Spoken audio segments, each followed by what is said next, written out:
Useless, Todd muttered, tossing the book onto the table like it was trash. I stared at him, my chest tightening. What? This, he said, gesturing dismissively at the handmade scrapbook I'd spent weeks creating. This is the best you could come up with? A pile of pictures and sentimental garbage? You're ridiculous, Lydia. My hands clenched in my lap, but I forced myself to stay calm. I thought you'd appreciate something meaningful. It's a collection of memories. Everything we've been through together. He rolled his eyes. What we've been through. Please, I'm tired of all this overly emotional crap. You could have gotten me something useful, but instead, you waste time on this nonsense. It's embarrassing. I took a deep breath, trying to keep the sting of his words from showing on my face. Todd, no, he interrupted, standing up and running a hand through his hair. You don't get it, do you? This isn't working anymore. You're not working anymore. I need someone who can actually add value to my life, not drag me down with this pathetic attempt to be thoughtful. My stomach twisted. What are you saying? He smirked, crossing his arms. I'm leaving you, Lydia. I've met someone else, Mara. She's 20 exciting and she actually knows how to have fun. Unlike you. His words hit me like a punch to the gut, but I refused to let him see the impact. And you think this is the right way to tell me? I asked, my voice trembling but steady. After I put my heart into this, he laughed, a cold dismissive sound. Your heart? That's the problem, Lydia. You're all heart and no substance. I deserve more. I sat there in silence for a moment, his words echoing in my head. And then, to my own surprise, I started to laugh.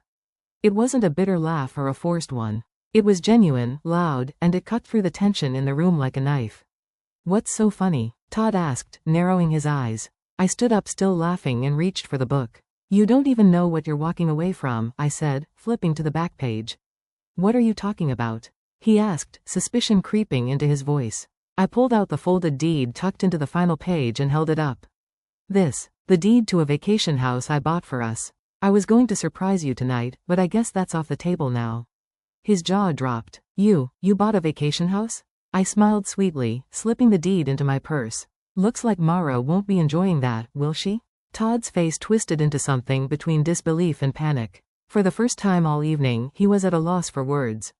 You bought a house? He finally stammered, his smug confidence crumbling. Since when do you make decisions like that? I tilted my head, my smile never wavering. Since I realized I can't depend on you for anything meaningful, Todd. While you were busy finding excitement with a 20-year-old, I was building a future.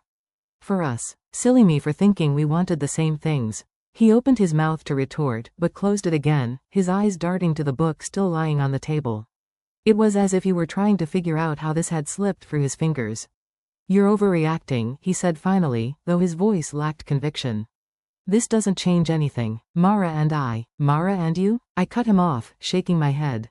Todd, I don't care. Take her. Take your exciting life and get out of mine. You've made it abundantly clear where I stand. I walked out of the living room and into the bedroom we once shared, the sound of Todd's sputtering excuses following me. As I packed a small overnight bag, I could hear him pacing, probably trying to figure out how to salvage the situation without admitting he'd completely miscalculated. I paused for a moment staring at the photos on the dresser, wedding pictures, trips we'd taken, moments that once seemed so full of promise. They felt like relics from another life, one I'd been clinging to for far too long. By the time I returned to the living room, Todd was standing by the door, his arms crossed in what I assumed was an attempt to look composed. You're really just going to leave? He asked, his tone incredulous. I am, I said, simply brushing past him. This is ridiculous, he snapped. You're being petty, Lydia. You'll regret this. I paused at the door, turning back to face him. Maybe, but at least I won't regret staying in a marriage where I'm nothing but a punchline to you. With that, I stepped outside, the night air cool against my face. I felt the weight of Todd's expectations lift off my shoulders. As I drove away, the deed safely tucked in my bag, I realized I wasn't leaving with just my belongings. I was leaving with something far more valuable, the clarity that I deserved better. Let Todd have his fun. I was done playing the part of the loyal wife in his selfish little game. I drove straight to Grace's house. She was the only person I could think of who would truly understand what had just happened without judgment. When she opened the door, she took one look at me and frowned. What did he do this time? Can I come in? I asked, my voice steady but tired. She stepped aside, waving me in. Of course, kitchen or living room. Kitchen, I said, knowing she'd already be reaching for the wine. Minutes later, we were seated at her small kitchen table, a glass of Merlot in front of me and her undivided attention across from me. So, she said, leaning back in her chair. I took a deep breath, recounting everything, from the scrapbook to Todd's cruel words to his grand announcement about Mara. By the time I got to the part about the vacation house, her jaw had dropped. He called you useless after all you've done for him, she said, her voice rising with indignity. And then had the audacity to tell you he was leaving for some 20-year-old? Are you kidding me? I shook my head, swirling the wine in my glass. Nope, that's Todd. Always so self-assured, always thinking I'd just roll over and accept it. But you didn't, Gray said, a smile breaking through her anger. You walked out, you took back the house. And honestly, Lydia, good for you. Hearing her say it out loud made something inside me shift. I hadn't just walked away from Todd. I'd walked away from years of trying to be someone he could appreciate, someone who would never be enough for him. What now? Gray asked, snapping me out of my thoughts. I don't know, I admitted. I've been so wrapped up in making our marriage work, I don't even know who I am outside of it. Grace reached across the table and placed a hand over mine. You figure it out, one step at a time, but first you stay here tonight, no arguing. I smiled. Thanks, Grace. Later that night, as I lay on the couch in her living room, I felt the exhaustion of the day finally catch up to me. But beneath the tiredness was something else. Relief. Todd was no longer my problem. For years I'd bent over backward to make him happy, and now I didn't have to. I didn't know what the future held, but I was excited to find out. The morning after I left Todd, I woke up in Grace's living room to the sound of my phone vibrating relentlessly on the coffee table. Groaning, I reached for it, squinting at the screen. Missed calls, 6. Text messages, 14. All from Todd. I said I unlocked my phone scrolling through the barrage of messages. Where did you go? We need to talk. You're being childish, Lydia. You can't just walk away like this. The last one made me laugh bitterly. Walk away? That's exactly what he'd told me he was doing last night. Grace wandered into the room, a cup of coffee in hand. Let me guess. Todd? Bingo, I muttered, holding up the phone. He's losing it. Well, what did he expect? She said, setting the coffee down in front of me. You don't get to treat someone like garbage and then act shocked when they stop putting up with it. I nodded, sipping the coffee. He's not used to consequences. He's always gotten away with everything, his arrogance, his selfishness. But this time he's not getting what he wants. Damn right he's not, Grace said, a satisfied grin on her face. Later that day I received another text, but this one caught my attention. I'll come by the house later, we need to sort this out. My house. He was still acting like it was his, like he had any right to come and go as he pleased. I thought about replying, telling him to stay away, but then I remembered something Grace had said the night before. Let him stew in it for a while. Instead, I ignored the text and spent the day with Grace, helping her with errands and catching up on parts of my life I'd neglected for years. By the time I returned to my house that evening, Todd's car was already parked in the driveway. I parked on the street, taking a deep breath before walking up to the door. He was pacing in the living room when I walked in, his expression a mix of anger and desperation. You finally decided to show up, he said, his voice sharp. I live here, I replied calmly, setting my purse down on the counter. What are you doing here? We need to talk, he said, his tone softening. This has gotten out of hand. I folded my arms leaning against the counter. What's gotten out of hand, Todd? The fact that I finally stood up for myself? Or the fact that you're realizing Mara isn't the prize you thought she was? His jaw tightened, and for a moment, I thought he might explode. But instead, he sat down on the couch, running a hand through his hair. Look, I made a mistake, okay? I wasn't thinking clearly, but we can fix this. I shook my head, a bitter laugh escaping my lips. Fix this? Todd, this isn't a broken vase. This is years of you taking me for granted, dismissing everything I do, and expecting me to keep smiling through it. Lydia, he started, but I cut him off. No, I said firmly. You don't get to decide when we fix things. You made your choice. Now, you can live with it. I grabbed my bag and walked upstairs, leaving him sitting there in stunned silence. The day after Todd's tantrum, I packed his things, left them neatly by the front door, and changed the locks. When he came back that evening, looking smug as ever, I met him on the porch with a firm expression and a folder in hand. What's this? He asked, glancing down at the papers I held. Your things, I said, gesturing to the suitcase by the door. And this is the contact information for the lawyer I hired this morning. You'll be hearing from her soon. His jaw tightened, but he still couldn't resist one last dig. You're being ridiculous, Lydia. You can't handle life without me. I smiled faintly. We'll see about that. Now get off my porch. He stared at me, his confidence finally faltering before grabbing his suitcase and stalking off. Over the next 2 weeks, Todd's absence felt like a breath of fresh air. The house was quieter, cleaner, but it felt like a home instead of a battlefield. I stayed busy, throwing myself into work, reconnecting with friends, and leaning on Grace for emotional support. She was thrilled to see me finally standing up for myself. Good riddance, she'd said when I told her I'd kicked Todd out. He was a leech, Lydia. You're better off without him. I knew she was right, but there were moments, quiet ones, usually late at night, when doubt crept in. Had I really done the right thing? What if I ended up regretting it? Those thoughts didn't last long, though, especially not after I got the call from Todd. Lydia, he said, his voice tight with frustration. We need to talk. I sighed, already tired of the conversation before it began. What do you want, Todd? It's Mara, he said, bitterness dripping from every word. She's gone. The corner of my mouth twitched. Is that so? She laughed at me. He spat, the words coming out in a rush. She said I was pathetic, said I threw away the only good thing I had going for me.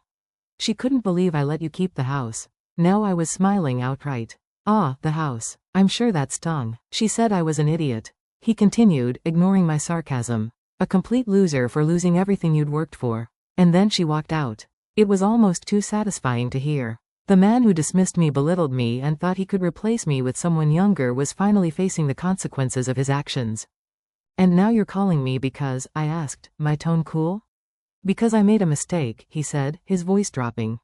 A huge mistake. Can we talk, please? I shook my head, even though he couldn't see me. No, Todd. We have nothing to talk about. You made your bed. Now you can lie in it. Before he could respond, I hung up, letting the silence settle around me like a warm blanket. That night, as I sat on the couch with a cup of tea, I felt a deep sense of relief. Todd's life was unraveling, but for the first time, it wasn't my problem. I had my life back, and I wasn't looking back. The divorce process moved faster than I'd anticipated. My lawyer helped me organize my finances, document everything, and ensure that I'd be protected. Now, as I sat in her office reviewing the finalized paperwork, I felt a strange mix of emotions. Relief, closure, and a lingering twinge of disbelief that this chapter of my life was finally ending. Everything looked solid, my lawyer said, flipping through the pages. Todd doesn't have much leverage here, especially since he hasn't contested anything. Frankly, I think he knows he's not in a position to fight you. I nodded, a small smile tugging at my lips. I think he's finally realized I'm not the pushover he thought I was. She chuckled. I'd say you've made that very clear. As I left her office that afternoon, a weight I hadn't realized I was carrying seemed to lift. The paperwork was filed, my finances were secure, and Todd was officially out of my life, on paper and in reality. The timing couldn't have been more perfect. That same evening, Grace came over with a bottle of wine and her usual flair for celebrating my victories. To Lydia, she said, raising her glass. The woman who finally kicked Todd to the curb and reclaimed her life.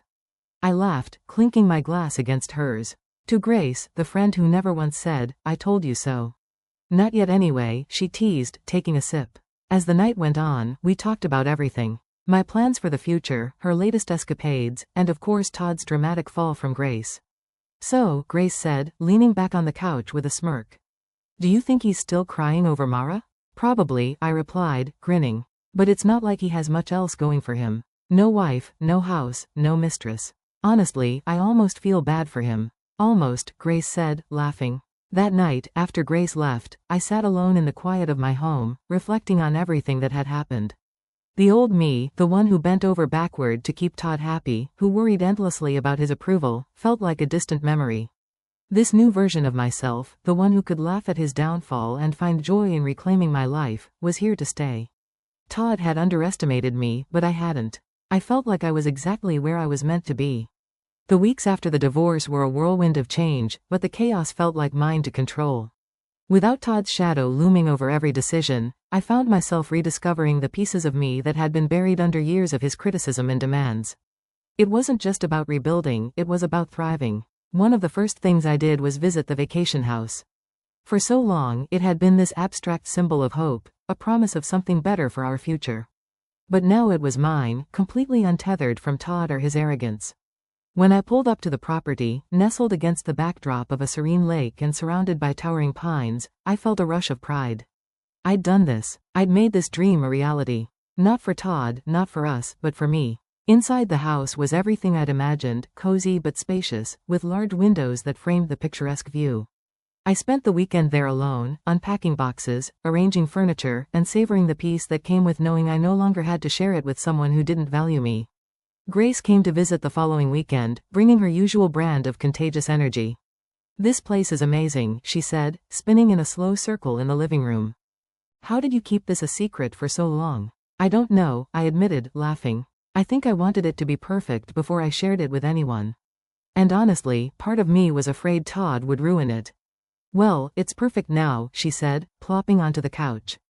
"And you deserve every bit of it." I smiled, feeling a warmth that had nothing to do with the sunlight streaming through the windows. I felt like I truly deserved something good. As the weeks turned into months, I started to fill my life with things I'd put on hold for too long. I took up photography again, spending hours capturing the beauty of the lake and the surrounding woods. I joined a local book club, something Todd had always scoffed at as a waste of time. And I started traveling, not for work, not to meet anyone's expectations, but simply because I wanted to. Each new experience felt like a small rebellion against the version of myself I'd been with Todd. I wasn't just living, I was thriving. One evening, as I sat on the deck of the vacation house with a glass of wine in hand, I thought about the life I'd left behind. There was no anger anymore, no bitterness, just gratitude for the lessons I'd learned and the freedom I'd gained. A few months after the divorce was finalized, life felt like it had finally settled into a new rhythm. The vacation house became my sanctuary, a place where I could be alone with my thoughts or invite friends over to share the peace I'd found. Grace visited often, usually with a bottle of wine and stories about her latest adventures. "You've completely transformed, you know that?" she said one evening as we sat by the fire pit overlooking the lake. I looked at her, raising an eyebrow. "Transformed how?" Grace grinned. "The old Lydia? She would have been fussing over everyone else's comfort, worried about whether the cushions were fluffed or the glasses were filled. This Lydia?" She gestured at me, sitting in sweatpants with a cozy blanket wrapped around my shoulders. "She's relaxed, happy, and not giving a damn about what anyone thinks." I laughed, sipping my wine. "I guess I've realized I can only control my own happiness.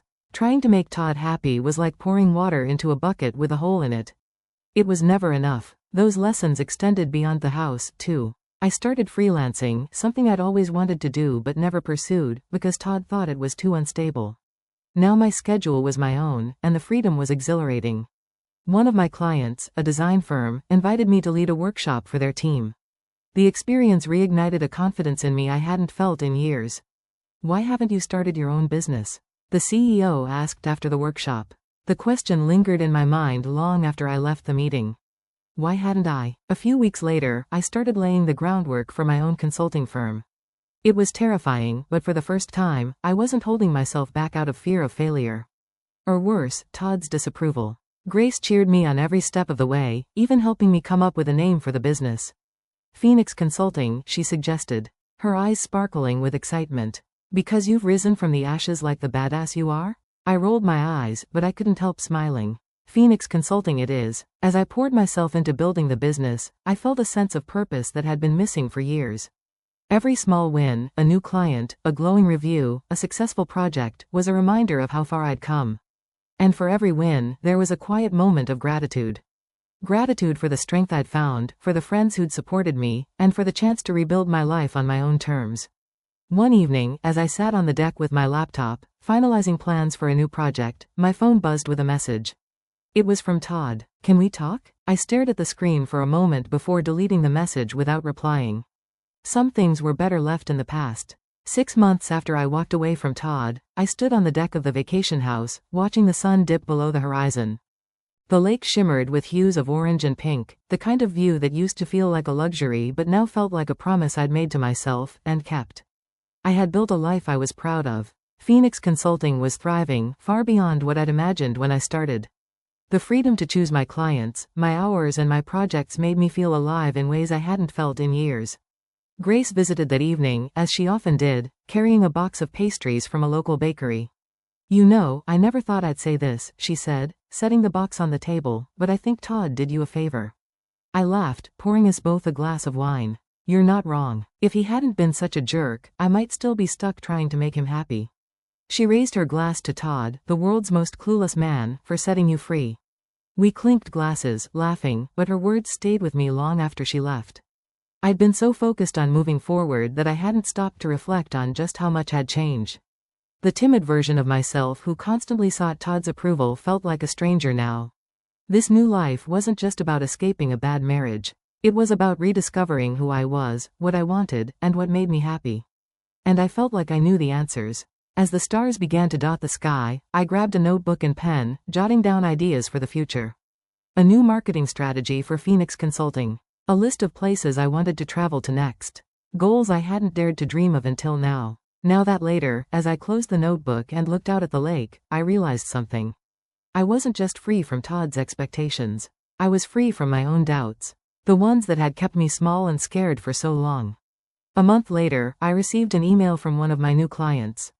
The subject line read, "Keynote Opportunity." Curious, I opened it and scanned the message. They wanted me to speak at an upcoming industry conference about my journey as an entrepreneur, highlighting the success of Phoenix Consulting. For a moment I hesitated. Public speaking had never been my strong suit. Todd had often mocked me for fumbling over my words during casual conversations, let alone something as formal as a keynote speech. But this time, his voice didn't matter. I hit reply and typed, "I'd be honored to participate." Preparing for the keynote became a new focus. And with Grace's encouragement, I poured my energy into crafting a speech that felt authentic. "Don't sugarcoat anything," Grace advised. "Tell your story the way it is. Failures, triumphs, all of it. That's what people connect with." And that's exactly what I did. The day of the conference arrived, and as I stood backstage waiting for my turn to speak, I felt a familiar mix of nerves and excitement. When the host introduced me, I walked onto the stage to polite applause. Taking a deep breath, I began. "My name is Lydia, and a year ago I never would have imagined standing here. Back then my life revolved around trying to meet the expectations of someone who didn't believe in me. But today I'm here because I chose to believe in myself." As I spoke, sharing the story of how Phoenix Consulting was born from a place of rediscovery, I noticed heads nodding in the audience. People were leaning in, smiling, and even jotting down notes. I felt like my voice mattered. Not just to me, but to others. After the speech, several attendees approached me to share their own stories of struggle and resilience. "You inspired me today," one woman said, her eyes bright with emotion. "Thank you for reminding me it's never too late to start over." Her words stayed with me as I left the conference feeling more empowered than ever. That evening, as I sat on the deck of the vacation house, I thought about everything that had led me here. The heartbreak, the betrayal, the doubts. It had all been part of the journey. Todd was a distant memory now, his texts and calls long ignored. Mara had been right. He was a loser. But I didn't need validation from her, him, or anyone else. I had built a life I loved, one step at a time, and it was just getting started. This was my story now, and I was writing every word.